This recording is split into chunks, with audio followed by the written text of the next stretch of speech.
Picture this, 30,000 feet above the Atlantic Ocean, inside the pristine cabin of Flight 447, one of the most expensive international routes in the world.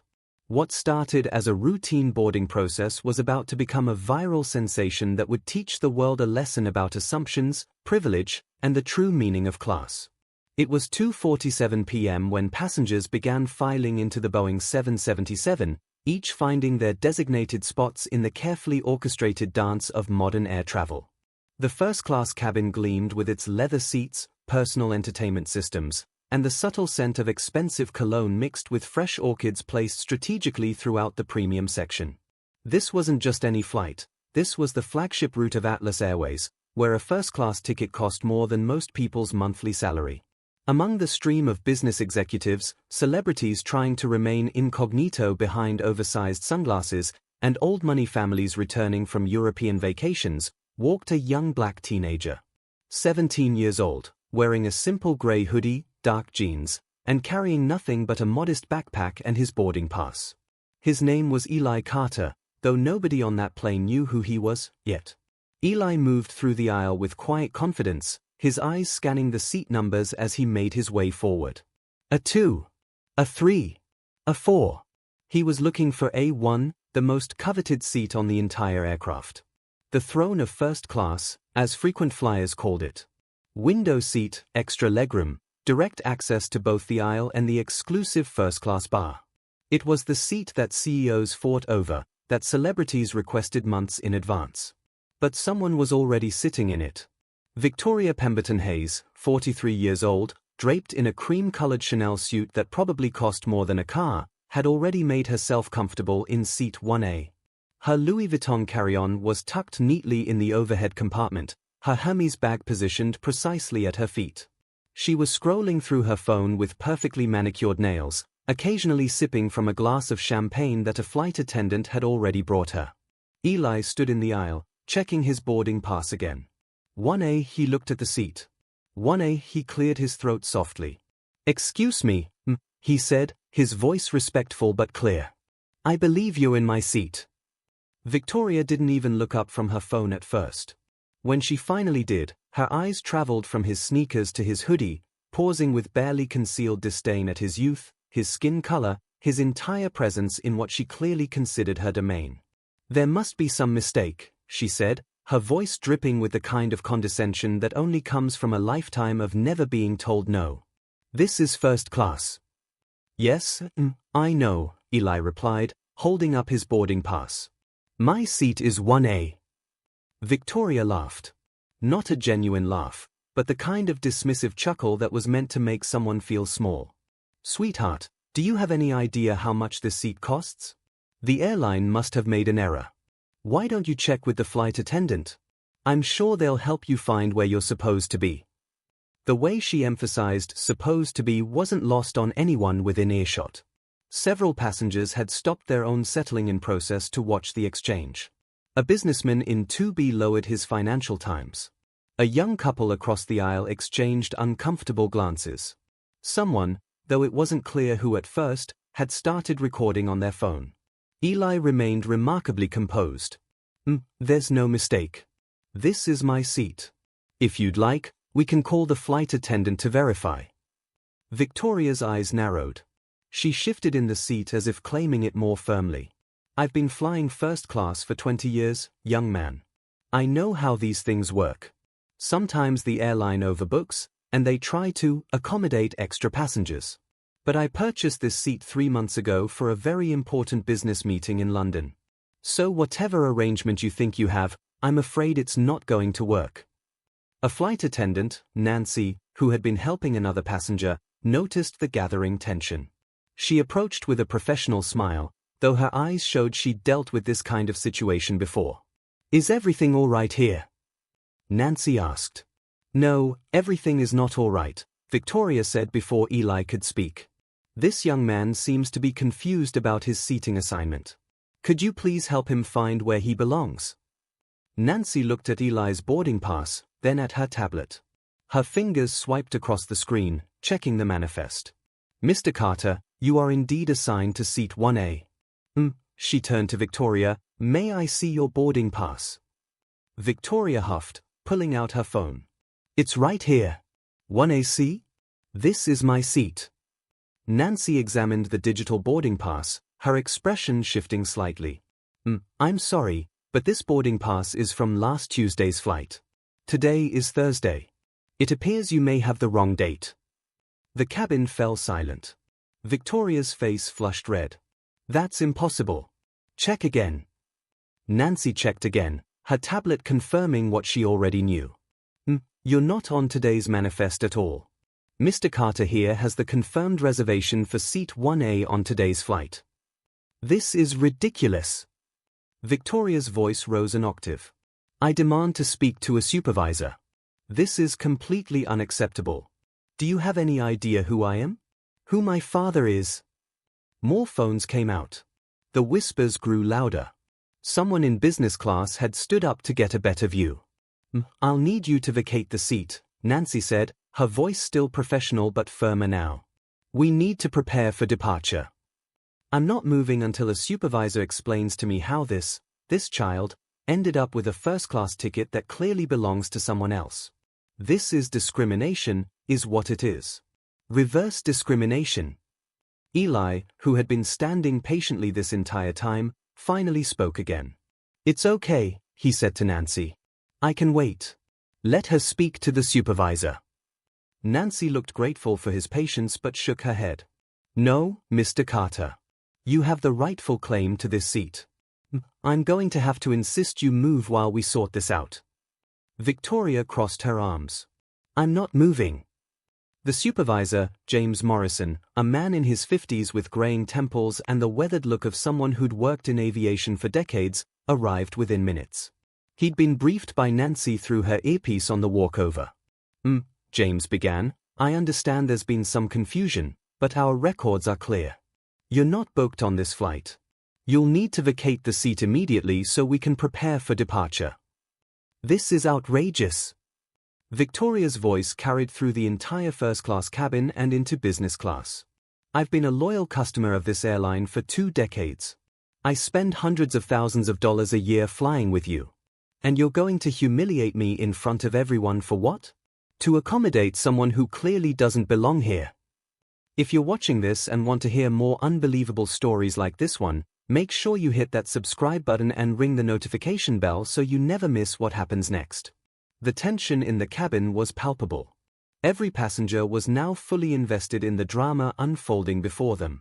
Flight attendants from economy had walked up to see what was causing the delay.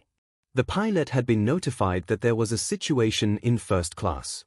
Eli's assistant, Marcus Jr., seated in 3A, had been recording everything on his phone, though he was doing it discreetly. He knew his boss wouldn't want to make a scene, but he also knew this needed to be documented. James said, his patience wearing thin, regardless of your history with our airline, you cannot occupy a seat that belongs to another passenger. This young man has a valid ticket for today's flight. You do not. Now, we can do this the easy way, or I can call security. Victoria laughed bitterly. Security? You're going to call security on me? Do you have any idea what kind of lawsuit you're opening yourself up to? My father is Richard Pemberton. He owns one of the largest law firms in New York. You'll be hearing from our legal team before this plane even lands. That's when Eli spoke up, his voice calm but carrying a weight that made everyone turn to look at him. You know what? It's fine. She can have the seat if it means that much to her. Victoria smirked triumphantly. See? The boy knows his place. But Eli wasn't finished. I'll take another seat. But first, I should probably let my dad know we'll be delayed. He's expecting me in London for the board meeting. He pulled out his phone, and as he did, James the supervisor's tablet suddenly pinged with an urgent message. His face went pale as he read it. Mr. Carter, James said, his voice suddenly very different. Eli Carter. Yes. Your father is Marcus Carter? Yes. The name hit the cabin like a lightning bolt. Marcus Carter. The billionaire. The man who, just 6 months ago, had made headlines for purchasing Atlas Airways' parent company in a hostile takeover that shocked the aviation industry. James's tablet pinged again. And again. His phone started ringing. Excuse me for just one moment, James said, stepping aside to take the call. The entire first-class cabin watched as his face went from pale to white to slightly green. Victoria, who clearly hadn't made the connection yet, continued her tirade. I don't care who his father is. Money doesn't buy class, and it certainly doesn't buy the right to steal someone's seat. The irony of her statement wasn't lost on the other passengers, many of whom were now openly recording. James returned, and his entire demeanor had changed. Ladies and gentlemen, I've just been informed by our corporate office that we have a situation that requires immediate attention. He turned to Victoria. I need you to gather your belongings and come with me immediately. Finally, someone with sense. I assume you've prepared another first-class seat for me? No? You'll be escorted off the aircraft. The cabin gasped collectively. What? It's been brought to my attention that you're attempting to occupy a seat reserved for the son of the gentleman who owns this entire airline. Furthermore, you're not booked on this flight at all. You're trespassing. Victoria's face went through a series of colors: red, white, purple. This is entrapment. This is a setup. You can't do this to me. Please gather your belongings. I want to speak to the owner then. Get Marcus Carter on the phone right now. We'll see what he has to say about how his employees are treating valued customers. Eli held up his phone. I actually have him on FaceTime right now if you'd like to speak to him. He turned the phone around. On the screen was Marcus Carter himself, sitting in what looked like a boardroom, several other executives visible in the background. Is there a problem with my son's seat? Marcus Carter's voice came through the phone speaker, clear and commanding. Victoria's mouth opened and closed like a fish out of water. No, sir, James responded quickly. We're handling it right now. Good. Eli, son, are you okay? I'm fine, Dad. Just a minor misunderstanding. Doesn't look minor to me. I can see the entire first-class cabin standing up to watch. Is this how Atlas Airways treats its passengers now? No, sir. The situation is being resolved immediately. Victoria finally found her voice. Mr. Carter, I didn't know. There's been a terrible mistake. The only mistake, Marcus Carter's voice was ice cold, was you assuming you could judge my son's worth by his appearance. I bought this airline precisely because I was tired of seeing people treated differently based on how they look or where they come from. Eli earned his seat not because he's my son, but because he's traveling to represent our foundation at an international youth leadership summit. He's donated more to charity in the last year than that suit you're wearing cost. The burn was so severe that several passengers audibly winced. Security is on their way, James announced. 2 uniformed security officers appeared at the entrance to first class. Victoria was still trying to salvage the situation. This is all a misunderstanding. I didn't mean. I wasn't trying to. If I had known who he was. That's exactly the problem, Eli said quietly. You shouldn't need to know who someone is to treat them with respect. As security approached, Victoria grabbed her bags, her face now a mask of humiliation and rage. This isn't over. You'll be hearing from my lawyers. I look forward to it, Marcus Carter's voice came through the phone. My legal team hasn't had a good laugh in weeks. As Victoria was escorted off the plane, her heels clicking angrily against the jet bridge, the cabin erupted in a mixture of shocked whispers and scattered applause. Several passengers approached Eli, apologizing for not speaking up sooner. It's okay, Eli said to each of them. Sometimes the best lessons are the ones everyone gets to witness. The pilot's voice came over the intercom. Ladies and gentlemen, I apologize for the delay. We had a passenger who was on the wrong flight. We'll be departing shortly. The understatement of the century, someone muttered, causing a ripple of nervous laughter through the cabin. As Eli finally settled into seat 1A, Nancy the flight attendant approached with a tray of refreshments.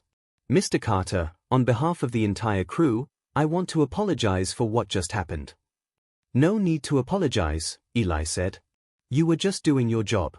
She made her choice. Still, that must have been uncomfortable. Eli smiled. My dad taught me something when I was young. He said, son, You'll meet people in life who think they are better than you because of what they have. And you'll meet people who think you're better than them because of what you have. Both are wrong. The only thing that makes anyone better is how they treat the person who can do nothing for them. Nancy nodded, tears forming in her eyes. Your father sounds like a wise man. He had to learn it the hard way. He wasn't always wealthy. He remembers what it's like to be looked down on. As the plane prepared for takeoff, passengers were still buzzing about what they'd witnessed. Social media was already on fire. The videos, taken from multiple angles, were being uploaded with captions like "Entitled Karen gets instant karma" and "Billionaire's son shows ultimate class." But the real story, the one that would emerge in the coming days, was even more interesting. Victoria Pemberton Hayes, it turned out, wasn't even supposed to be on any flight that day. Her booking had been for the previous Tuesday, as the flight attendant had discovered, but she'd missed that flight. Rather than rebooking properly, she'd apparently been trying to talk her way onto flights all week, using her father's name and her perceived status to intimidate airline staff. This wasn't her first incident. Other airlines had filed complaints. Other passengers had stories. But none of them had gone viral because none of them had involved the owner's son. The flight to London continued without further incident. Eli spent most of it reading, occasionally responding to messages on his phone as the story of what happened spread across the internet. His assistant, Marcus Jr., had sent him the video, asking if he wanted it taken down. No, Eli texted back. Let it spread. Maybe it'll make people think twice. By the time they landed at Heathrow, the video had been viewed over 3 million times. News outlets were calling Atlas Airways for comment. The hashtag #EliCarterClass was trending globally. But the most powerful moment came later, when Eli posted on his social media.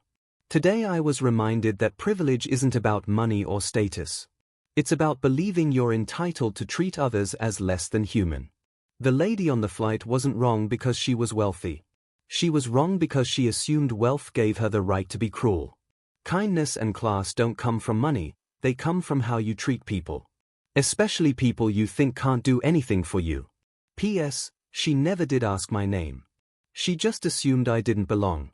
Maybe if she had asked, we could have had a conversation instead of a confrontation. The post went mega viral. 20 million views in the first 24 hours. Celebrities shared it. Politicians quoted it. It became a teaching moment discussed in schools and boardrooms alike. Victoria Pemberton Hayes tried to salvage her reputation with a Notes app apology that fooled no one. I was having a bad day, she wrote. I didn't mean to come across as prejudiced. I support equality and have many black friends. The internet's response was swift and merciless. Her father's law firm released a statement distancing themselves from her actions. She was uninvited from 3 charity galas. Her country club membership was reviewed. But here's what really matters in this story, and I want you to think about this. What would you have done if you were one of those passengers watching this unfold? Would you have spoken up, or would you have stayed silent and just recorded? Let me know in the comments below. The aftermath of Flight 447 rippled far beyond that single journey. Atlas Airways implemented new training protocols for dealing with discrimination. They created the Eli Carter rule. Any passenger attempting to claim another passenger's seat based on discriminatory assumptions would be immediately removed from the flight, no exceptions. Marcus Carter used the incident to launch a broader conversation about privilege and assumptions. He funded a documentary about discrimination in travel, featuring stories from people of all backgrounds who'd been judged and mistreated based on appearance. Eli himself became an reluctant icon. He didn't seek the spotlight, but he used it when it found him. He spoke at universities about the importance of dignity and composure in the face of discrimination. He started a foundation that provided first-class travel experiences to young people who'd never flown before, teaching them that they belonged in every space they entered. The point isn't to make people feel bad about having privilege, Eli said in one interview. The point is to recognize that privilege should come with responsibility, not entitlement. If you're fortunate enough to sit in first class, literally or metaphorically, you should be first class in how you treat others. The flight attendant, Nancy, was promoted to head of customer service training. She used the incident as a case study in her sessions. Mr. Carter could have escalated the situation. He had every right to be angry. Instead, he chose grace. That's the difference between power and authority. Power forces. Authority leads. James Morrison, the supervisor, became something of a legend in the airline industry. His handling of the situation was taught in hospitality management courses. The moment I realized who Eli Carter was, everything changed, he admitted later. But that's the problem, isn't it? It shouldn't have mattered who he was. Every passenger should be treated with equal respect. The pilot of Flight 447, Captain Robert Sterling, wrote an op-ed about the incident. In 30 years of flying, I've seen every kind of human behavior at 30,000 feet. But that day reminded me that altitude doesn't elevate character. The young man in 1A showed more class than people 3 times his age. The videos from that day became more than viral content. They became a mirror held up to society. People saw themselves in different characters. Some recognized their own prejudices in Victoria's assumptions. Others saw their silence in the passengers who watched but didn't intervene. A few saw Eli's grace and wondered if they could maintain such composure under similar circumstances. Schools started using the incident in ethics classes. The Flight 447 dilemma, teachers called it. Students were asked to consider multiple perspectives. What assumptions did Victoria make? Why did other passengers hesitate to intervene? How did economic privilege intersect with racial prejudice? What responsibility did the airline have? Business schools analyzed Marcus Carter's response. His measured support of his son while maintaining professional composure became a masterclass in crisis management. He could have used his power to destroy Victoria Pemberton Hayes, one professor noted. Instead, he let her actions destroy her own reputation. That's strategic wisdom. The incident also sparked a broader conversation about young black wealth. Eli Carter became a symbol of a new generation that refused to shrink themselves to make others comfortable. He wore his hoodie to board meetings. He flew first class without apology. He existed in spaces that some people thought he didn't belong in, and he did it with a dignity that exposed their prejudice, not his inadequacy. The hoodie was intentional, Eli revealed months later. I can afford designer suits. I choose comfort. If someone judges me for that, they've told me everything I need to know about them. Victoria Pemberton Hayes eventually attempted a comeback. She appeared on a morning show, tearful and contrite. I've done a lot of soul-searching, she said. I realize now that I harbored unconscious biases I wasn't even aware of. The interview backfired spectacularly when someone leaked emails she'd sent that same week, complaining about reverse discrimination and how she was the real victim of cancel culture. Her father's law firm quietly settled several discrimination lawsuits that suddenly came to light. It seemed Victoria's behavior on Flight 447 wasn't an anomaly but a pattern. Meanwhile, Eli Carter continued living his life with the same quiet dignity he'd shown on the plane.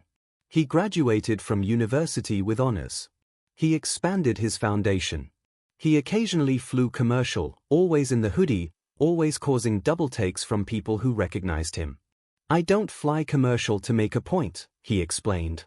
I fly commercial because sometimes it's convenient. The point is that I shouldn't have to justify my presence anywhere. A year after the incident, Atlas Airways announced record profits. Marcus Carter attributed it partly to the airline's strengthened commitment to equality. When people know they'll be treated with respect regardless of how they look, they choose to fly with us. Victoria Pemberton Hayes did us a favor. She showed us what not to tolerate. The Seat 1A on that particular aircraft, tail number N447AC, became something of a legend. Passengers would request it specifically, taking selfies in Eli's seat. The airline eventually put a small plaque there, "Respect costs nothing but means everything." 5 years later, Eli Carter was invited to speak at a major civil rights conference. He told the Flight 447 story one more time, but with a twist ending that no one had heard before. After we landed in London, he said, I got a call from an elderly woman. She was Victoria Pemberton Hayes' mother. She apologized for her daughter's behavior and said something I'll never forget. She said, I failed her. I taught her that money meant worth. I never taught her that worth comes from within. She asked if she could donate to my foundation. I said yes. She became one of our biggest supporters, though she asked to remain anonymous. She passed away last year, but in her will, she left a note: "May this gift teach what I failed to teach, that dignity is the only currency that matters." The audience was silent, processing this unexpected revelation. I tell you this, Eli continued, because it's easy to write people off. It's easy to see someone like Victoria as irredeemable. But sometimes, the worst moments can lead to the best changes. Not in her, perhaps, but in others who witnessed her mistake and chose to learn from it. The real tragedy of Flight 447 wasn't that Victoria Pemberton Hayes judged me by my appearance. It's that she missed the opportunity to know me. She was so busy protecting what she thought was hers that she couldn't see what could have been shared: a conversation, a connection, maybe even a friendship. That's what prejudice really costs us, not just dignity, but possibility. Today, Eli Carter runs one of the most successful venture capital firms in the country, specifically funding entrepreneurs from underrepresented backgrounds. His office wall has a framed boarding pass, Seat 1A, Flight 447. It reminds me, he says, that every seat at every table is earned, not inherited. And once you're in that seat, your job is to make sure the next person isn't judged by anything other than their character. Victoria Pemberton Hayes' name became synonymous with entitled behavior. "Don't be a Victoria" became shorthand for checking your privilege. Urban Dictionary defined pulling a Pemberton as assuming someone doesn't belong based on appearance, only to discover they own the place. But the lasting legacy of Flight 447 wasn't about humiliation or revenge. It was about grace under pressure. It was about a 17-year-old who could have used his father's power like a weapon but chose to use it like a shield, not to attack, but to protect others from experiencing what he experienced. The Flight Attendants Union created the Eli Carter Award for crew members who handled discrimination with exceptional professionalism. Nancy was the first recipient. Law schools studied the legal implications. What if Eli hadn't been Marcus Carter's son? What if he'd just been a regular teenager with a legitimately purchased first-class ticket? The incident exposed how differently situations resolve based on who has power. That's the real issue, one legal scholar wrote. Justice shouldn't depend on whether your father owns the airline. Every Eli Carter, every person wrongfully assumed not to belong, deserves the same respect and resolution. Years later, when asked what he would change about that day if he could, Eli had a surprising answer. Nothing. Not a single thing.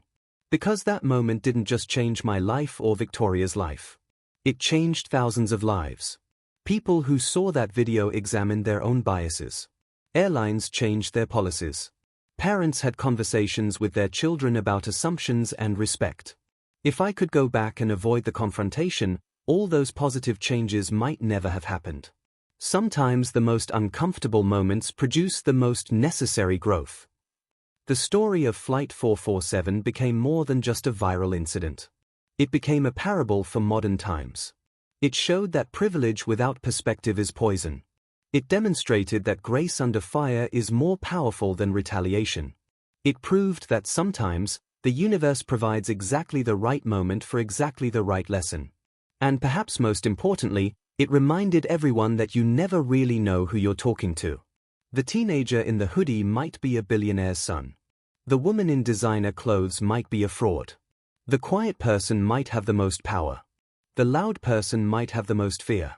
In the end, Flight 447 taught a simple but profound lesson: treat everyone like they own the airline, because respect shouldn't require proof of purchase. Class isn't about where you sit. It's about how you act when someone tries to take your seat. Eli Carter could have had Victoria Pemberton Hayes arrested. He could have sued her.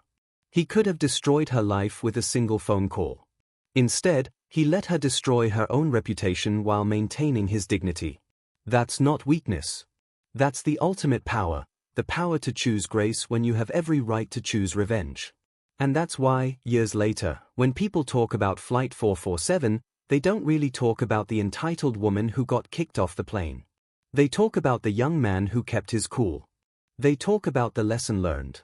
They talk about the day the world watched privilege collide with principle, and principle won. Not with shouting. Not with violence. Not with revenge, but with a simple sentence that echoed around the world: kindness and class don't come from money, they come from how you treat people. The flight that day was delayed by exactly 47 minutes. But the impact of those 47 minutes will last forever. Every passenger on that plane left with a story. Every person who watched the video received a lesson. Every airline reconsidered its policies. Every person examined their assumptions. All because one 17-year-old refused to be made small by someone who thought they were big. That's the power of dignity. That's the strength of composure. That's the difference between having a seat and deserving one. And that's why, to this day, Seat 1A on Flight 447 remains the most famous seat in aviation history. Not because of who sat in it, but because of what happened when someone tried to take it from the person who belonged there. The story ends where it began, 30,000 feet above the Atlantic Ocean.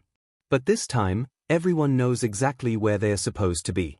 And more importantly, they know why respecting that matters.